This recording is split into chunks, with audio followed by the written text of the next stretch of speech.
जब इष्टदेव और राष्ट्रदेव एक हो जाते हैं तब शहीद और संत दोनों एक ही पंक्ति में बैठ जाते हैं। अर्जुन भगवान से प्रार्थना कर रहा है कि महाराज भक्त कितने तरह के होते हैं, कई दिन से चर्चा हो रही। अब मैं जब 7वें अध्याय पर आपसे कुछ विचार विमर्श करने लगा तब मुझे ऐसा लगा कि 16 दिन तो कम थे। यदि 7वें अध्याय के 21 दिन या 25 दिन होते तो मैं सब श्लोकों की व्याख्या अच्छी तरह से आपके सामने प्रस्तुत करने का प्रयत्न कर पाता। मैं पूरा प्रयत्न करता हूँ, सिद्ध नहीं हूँ। सिद्ध बनने की ज़रूरत भी नहीं लगती मुझको। हमारे यहाँ साधुओं में आपस में चर्चा करते हैं तो भोजन बनता है, तो चावल के संबंध में पूछते हैं। ऐसे नहीं पूछते कि चावल पक गया, वहाँ पूछते हैं चावल सिद्ध हो गया। तो उसका सेवक या पाचक के दबा के देखता है उसको, कहता है एक कणी बाकी है, अभी सिद्ध नहीं हुआ। इसलिए मैं अपने को सिद्ध कैसे कहूँ? पता नहीं कितनी कणी बाकी होंगी अभी जो हमें दिखाई नहीं पड़ती। साधक होने का बड़ा आनंद है। सिद्ध बन जाने में निरंतर यही चिंता रहती है कि मेरे को कोई पूछता है कि नहीं पूछता। साधक बनने में बड़ा अच्छा लगता है, सबको लगता है मैं सबको पूछता हूँ कि नहीं पूछता हूँ।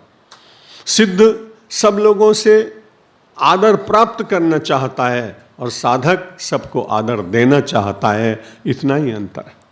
और जब आप ऐसा करेंगे तो आपका हृदय निरंतर शुद्ध की ओर चलेगा। मनुष्याणाम सहस्रेषु कश्चित् यतति सिद्ध है, ये 5-6 दिन पहले आपको कहा गया था। हजारों और लाखों लोगों में से कोई एक व्यक्ति परमात्मा के लिए प्रयत्न करता है और उनमें भी कश्चिन माम वेत्ति तत्वतः, उसमें से कोई व्यक्ति अधिकार पूर्वक कहता है कि मैंने भगवान को जान लिया। पिछली शताब्दी में केवल एक ही व्यक्ति दिखाई पड़ते जिन्होंने अधिकार पूर्वक कहा था कि हाँ मैंने देख लिया। जब नरेंद्र गए, विवेकानंद रामकृष्ण देव को प्रणाम किया। उन्होंने कहा मैं तो बड़ा सीधी सी बात है, मैं आपके पास आया हूँ अपनी तरुणाई समर्पित करने के लिए, अपना सर्वस्व देने के लिए, अपनी इच्छाओं के महल समाप्त करने के लिए, अपनी महत्वाकांक्षा के स्मशान में बैठकर साधना करने के लिए। लेकिन पहले एक बात बताइए, आपने भगवान को देखा है क्या? पहला इतिहास में पिछले 150 वर्ष में पहले वो व्यक्ति दिखाई पड़ते हैं, उन्होंने कहा नरेंद्र मैंने परमात्मा को ऐसे देखा है जैसे मैं नरेंद्र को देख रहा हूँ। कश्चिन मम वेत्ति तत्वतः। श्रीमद् भगवद गीता कहती है कि कोई ऐसा व्यक्ति कभी कभी इतिहास में आता है जो अधिकार पूर्वक कहता है कि मैंने भगवान को देखा है। जो हमारे आचार्य कोटि के लोग हो गए, वे सचमुच ऐसी ही महाविभूतियाँ थी। भगवान आदिशंकराचार्य, भगवान वल्लभाचार्य, रामानुजाचार्य, रामानंदाचार्य, ये बड़े बड़े जो आचार्य हुए, बुद्ध, महावीर, कबीर, तुलसी, लेकिन सब कश्चित में आते हैं। कल ये बात चल रही थी कि चार प्रकार के भक्त होते हैं। चतुर्विधा भजन्ते माम, जना सुकृत नोर्जुन, आर्तो जिज्ञासुरर्थार्थी ज्ञानी च भरतर्षभ। अर्जुन को भगवान ने कहा तुम मेरे अंतरंग हो, इसलिए मैं तुमको अपनी आत्मा ही मानता हूँ।